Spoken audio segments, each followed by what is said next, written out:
Imagine a saint with such a tremendous impact that affects the entire culture.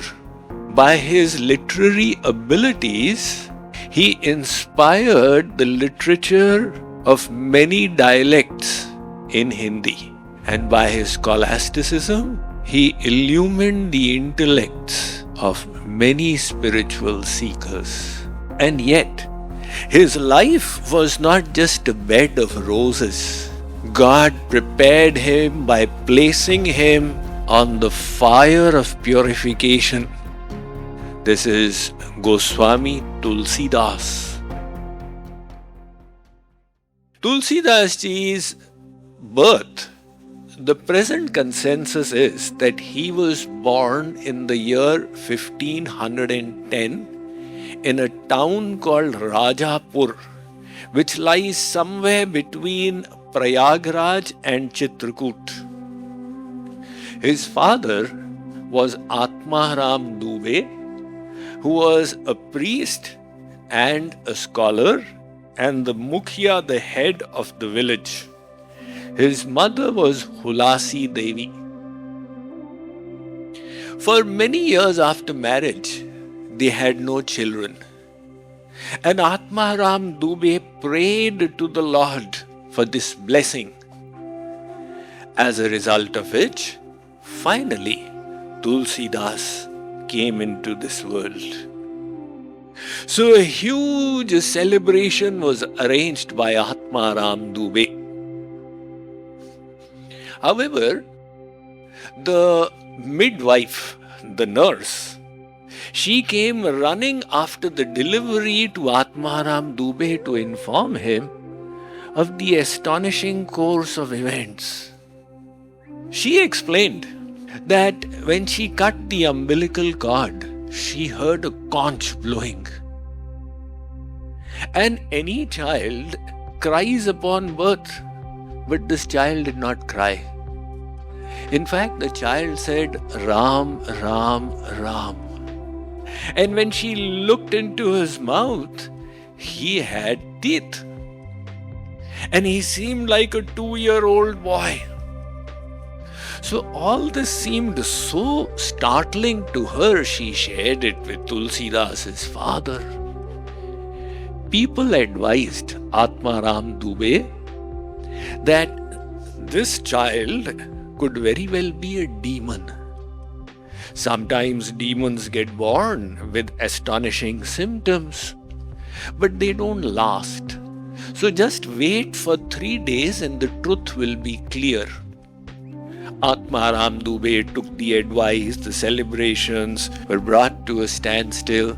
Now Tulsidas's mother was extremely worried.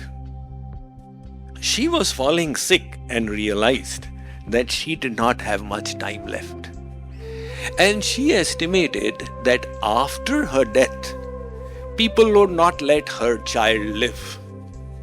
So she called her maid, whose name was Chunia Devi, and said, this is what is going to happen when I leave this world. You please take the child with yourself. Chunia Devi cooperated. She took the little baby and went to her own village Haripur, where her mother-in-law completely endorsed the good gesture of her daughter-in-law. And they took the little Tulsidas into their home. Here, the mother passed away and the child had disappeared. So Tulsidas spent 5 years growing up in the house of Chunia Devi in Haripur. But at the age of 5, a snake came and bit his foster mother Chunia Devi now. So the mother-in-law thought, oh my God, how can I raise this child? She took the child back to Atmaram Dubey in Rajapur and explained what had happened. Atmaram Dubey said the child who upon birth became the reason for his mother's death And 5 years later, his foster mother also died, is a very inauspicious omen. He's jumping to conclusions. Talk about false beliefs. Seems to be very accurate, right? One fact, second fact, we have full reason to believe. Distorted perception of reality. Nevertheless, Atmaram Dubey absolved all responsibility of the child. So he was brought back to Haripur, and there he was just left on the street. Nobody was willing to give this child shelter. Poor 5-year-old Tulsidas was roaming around on the streets, hungry. As they say that the person whom nobody takes care of, God is then the protector. Mother Parvati started coming incognito and feeding this little boy. So people realized he was not any longer wandering on the streets. Somebody was taking care of him and feeding him. This went on for 15 months. People then decided to find out what is going on. And pursuing Tulsidas, they came to this old lady, Mother Parvati, who used to come and feed, and accosted, "Who are you?" Parvati refused to confess her original identity, and from that point stopped coming. She was now disturbed. Who will take care of the little child? Seeing her concern, Bhagavan Shiv intervened. There was a sadhu living in Chitrakoot called Narharidas. Bhagavan Shiv came to him in his dream and said, "I need you to do a seva. There's a 6-year-old child in Haripur. He has to do an important work in this world. He will write the Ramayana. So please go take care of him, teach him grammar and the Ram Katha." Narharidas obviously obeyed the instructions of Bhagavan Shiv, and when he reached Haripur, he came to know about the whereabouts of the little child and what the town was speaking about him. Narharidas brought some food and fed Tulsidas. The little child started crying, because for many days he had not eaten food. Now Narharidas, on knowing that on his birth he had said Ram, Ram, Ram, started calling him Ram Bola. That became the name of Tulsidas in his childhood, Ram Bola. Narharidas brought him to Ayodhya, and there when he would teach him grammar, Tulsidas would grasp it so easily. Narharidas was extremely impressed. He took him to an area called Sukar Kshetra, Varaha Kshetra. There they loved the scene so much that Guru and disciples stayed there for full 5 years. And in those 5 years, Narharidas, he kept on relating the Ram Katha to little Ram Bola. So Tulsidas grew up on that Katha. And then Narharidas took Ram Bola to Varanasi. There was a very elevated monk there called Sanatan. He was erudite in the scriptures, and he had many disciples and established ashram. Narharidas brought little Ram Bola. They started staying with Sanatan. And when the scriptural discourses would happen, Tulsidas would listen with rapt attention. Sanatan asked him, "What did you hear?" And Tulsidas would repeat it verbatim. Sanatan was impressed and felt that in him he saw the potential of someone who could be trained and groomed to be his successor. He definitely needed a successor to take care of his sprawling ashram. So Sanatan requested to Narharidas to hand over the little child. Narharidas had always wanted some opportunity for the little one to receive Shastriya education, and he gladly agreed. For the next 15 to 20 years, Tulsidas stayed with Sanatan. There he learned all the Upanishads, all the Vedic texts that were used later on. Hence, in his Ramcharitmanas, you find direct word-by-word translations of Upanishadic mantras.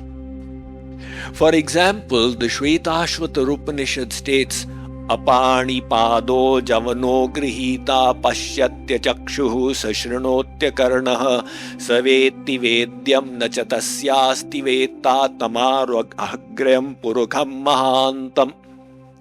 And Tulsidas writes in the Ramcharitmanas, "Binu pad chalai sunai binu kana."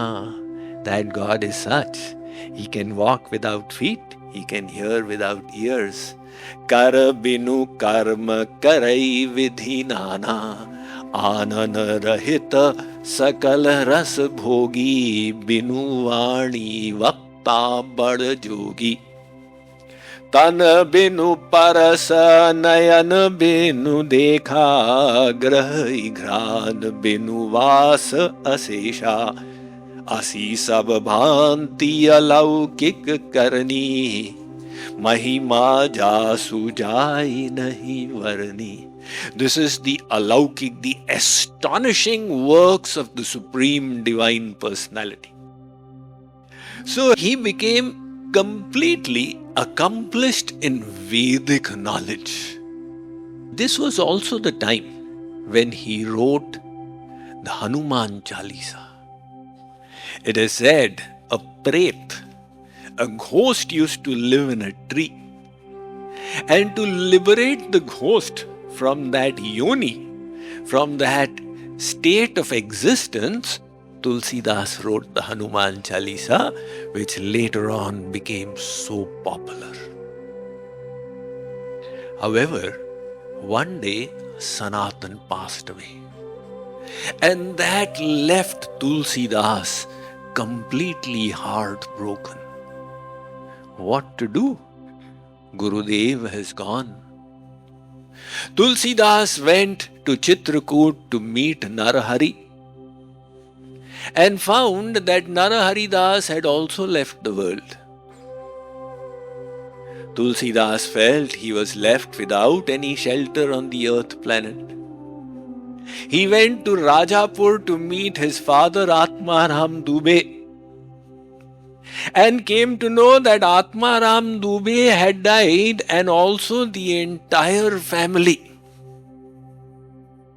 Somebody explained that it seems they had been cursed because they had mistreated such a noble soul. Nevertheless, Tulsidas, he went to the banks of the Yamuna, which was nearby, and he started doing Ram Katha there. There was a Brahman who got extremely impressed by Tulsidas. He had a marriageable girl, and he saw in Tulsidas an eligible son-in-law. So when he proposed to Tulsidas, Tulsidas completely refused. However, when Tulsidas met this Brahman's daughter, Ratnavali, he became completely besotted. The marriage happened, and after marriage, they lived together in great mutual absorption for 5 years. Now, Tulsidas was so infatuated that he could not even imagine his life without Ratnavali. One day, Ratnavali had to go to her parents' house across the river. She left, and at night Tulsidas realized he really needed her. So he braved the rain, went out in that dark, stormy night until he reached the Yamuna. And there he found no boatman available to take him across. The story is very famous. He found a log floating. He grabbed the log and swam across the surging river. At the other side, he grounded the log, reached the house of Ratnavali. But he was so eager to meet her that he didn't even go and knock from the main door. He knew that she would be on the upper floor. And from the window he saw a rope hanging. So he grabbed the rope and climbed up. He jumped in through the window. Ratnavali was shocked. Tulsidas was expecting a rousing welcome as if Spider-Man has arrived. But Ratnavali had other ideas. Or maybe it was God who decided to speak through Ratnavali. She said, "My dear husband, how come you made it here on this dreary night?" Tulsidas said that love can make anything possible. She said, "How did you cross the river?" He said, "I got lucky. There was a log floating by. Look at it." When they saw it carefully, it was not a log, it was a dead corpse. Tulsidas, in his infatuation, had assumed it to be a log. So his wife was aghast. "You were not even conscious enough to realize that it was a dead body, and how did you climb up?" He said, "You were so kind and thoughtful, you had hung a rope from the window." She said, "I never did any such thing." And when they looked, a snake was slithering away. Now his wife scolded him. She said that you are so infatuated in love for this body that is made of pus, blood, stool, urine, and mucus. If you had a fraction of this love for the lotus feet of Shri Ram, you would have achieved Bhagavad Prapti many times over. Now that scolding was exactly what Tulsidas needed. After 5 years of infatuation, it was a clarion call. All of a sudden a light went on in his head. He took it to heart. He turned around from there and said, "All right, then I will love Ram, not you." So he started walking off. The wife had just said it. It's not that she was detached from him. She sent her brother. But when the brother-in-law came running, Tulsidas refused to listen. He was not going to turn back again. For the next 15 years, he went around to various holy places in Bharat. There are mentions of him coming to Puri, to Badrikashram, to Kashi, of course, was his old place, and Ujjain and various other holy places. And finally, he settled down in Varanasi. Out there, he used to do the Ram Katha. In his morning ablutions, he would go with a pot of water. And the remaining water at the end, he would pour onto a tree. A Pret ghost used to live on the tree. By receiving this water from the saintly Tulsidas over many days, got liberated from its state of existence and said, I would like to do something for you. Please ask for a boon. Tulsidas said, what boon can I ask for? You help me meet Shri Ram. The Pret said, that is not possible. It is not within my capacity. However, I can help you connect with the personality who will facilitate this. Tulsidas said, so be it.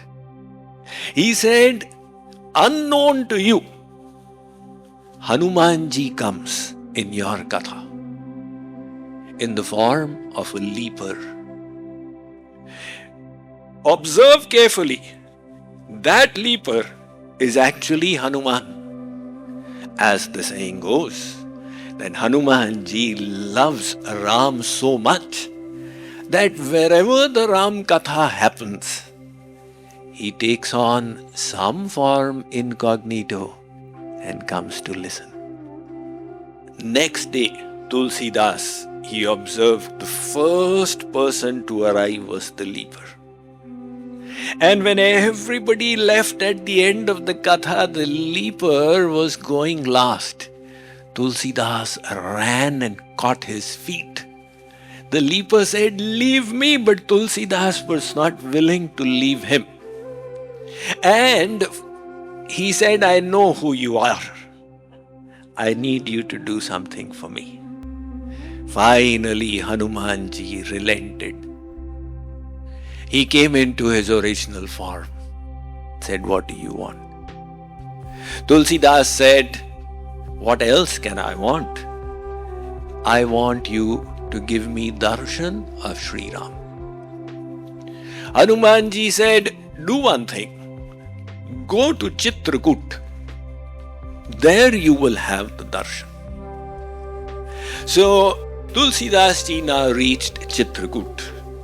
It is the place where Bhagavan Ram resided with Mother Sita and Lakshman during their Vanvas for somewhere around 12 and a half years. On the banks of the Mandakini river, by the side of a little hillock called Kamatgiri, was where they used to live.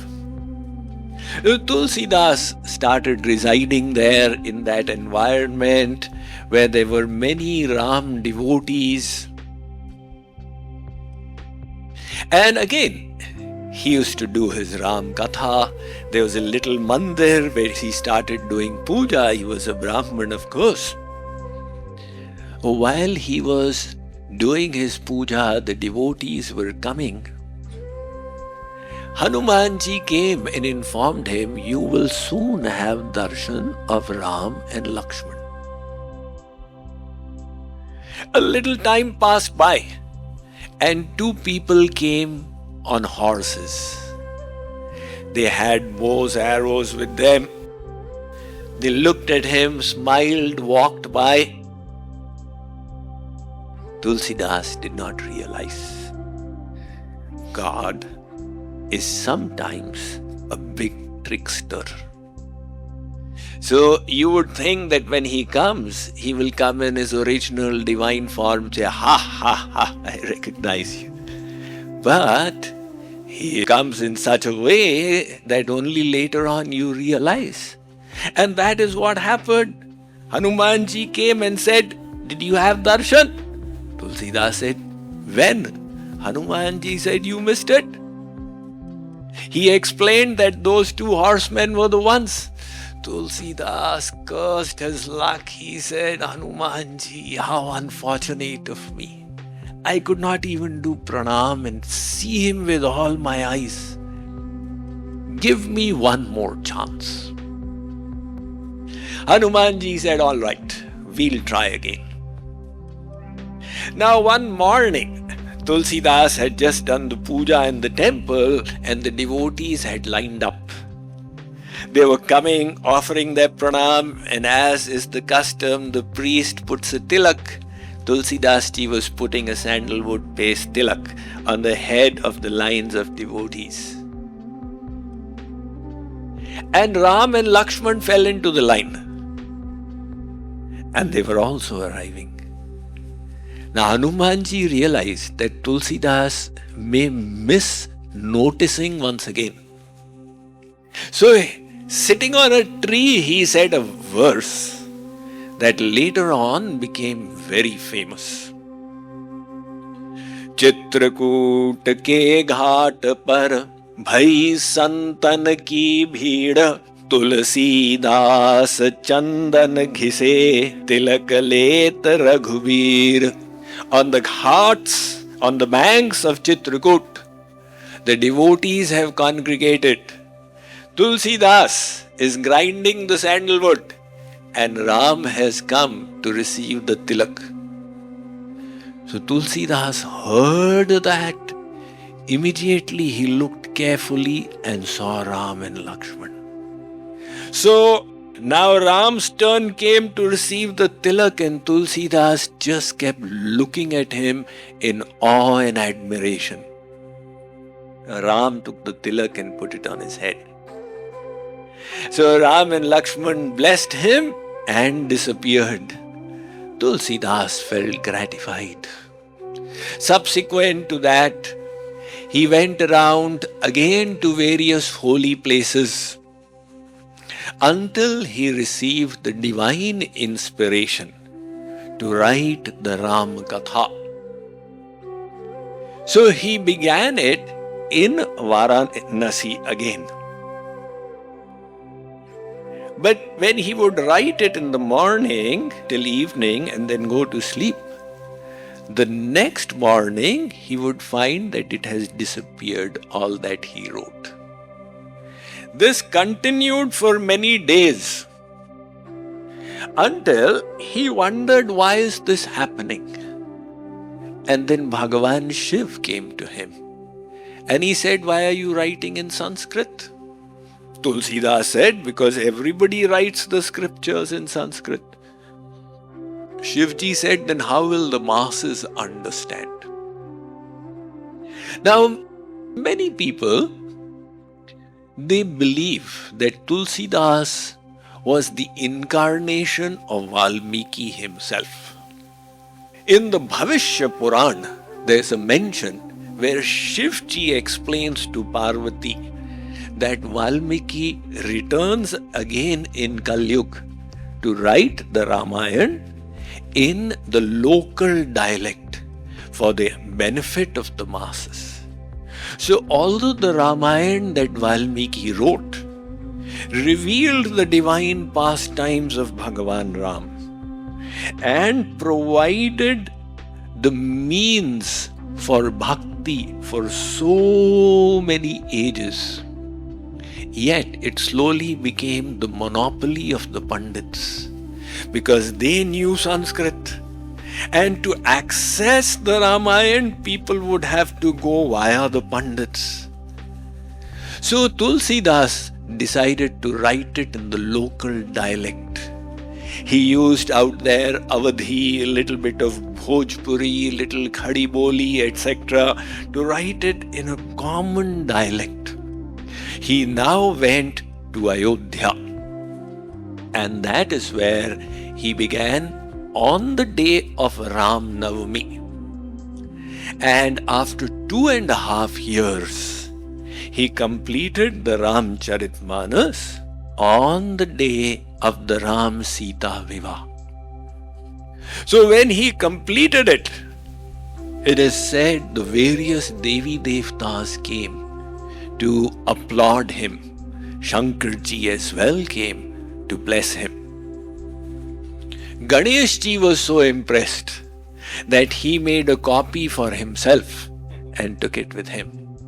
Now his Hindi Ramayana agitated the scholars of the time, and they tried various schemes to destroy it.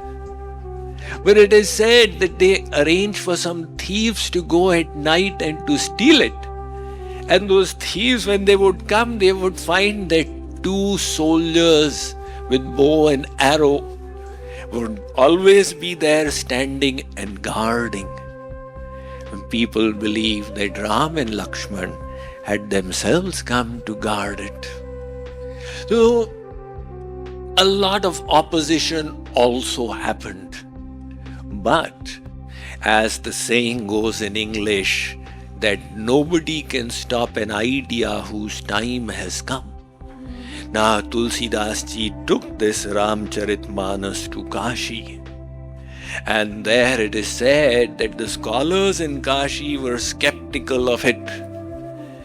But it was tested out. It was placed before Kashi Vishwanath with another bunch of books. Through the night and in the morning, they discovered that the Ramcharitmanas was on top of the pile. In that Ramcharitmanas, he has filled, of course, the devotional element. So while Valmiki, he went about presenting Ram as the ideal Purush, the ideal human being, and did not highlight his divine godly aspect much. Tulsidas ji did not hide it in any way, but emphasized it. Vyapaka Brahma Niranjana Nirguna Vigata Vinoda So Aja Prema Bhagati Basa Kaushalya Ke God, says that Lord who is all pervading, who is without a form, who is indescribable, who has no material attributes, enslaved by the love of Kaushalya, is residing in her lap. Interestingly, Tulsidas ji, he also became instrumental in some social reforms at that time. A divide had been created between the Shaivas and the Vaishnavas, to the extent that they believed that they were worshipping different gods. And a lot of acrimony used to develop. Tulsidas ji resolved it so beautifully by highlighting the position of Bhagavan Shiv in his Ramcharitmanas. In fact, he relates the whole Ramcharitmanas through the mouth of Bhagavan Shiv to Parvati, so that no doubt remains in the mind of any Vaishnav. And Bhagavan Ram says, Shankar Priya Mama Drohi, Shiv Drohi Mama Das, So Nara Karahi Kalap Bhari Ghora Narak Mahavas. Those people who differentiate between Ram and Shiv, who say, I am a devotee of Ram but keep negativity towards Shiv. Or those who say, I am a devotee of Shiv but they denigrate devotion to Ram, they shall reside in hell, is a statement that Ram is making. So the saints, like I said, they bring about a complete social reform.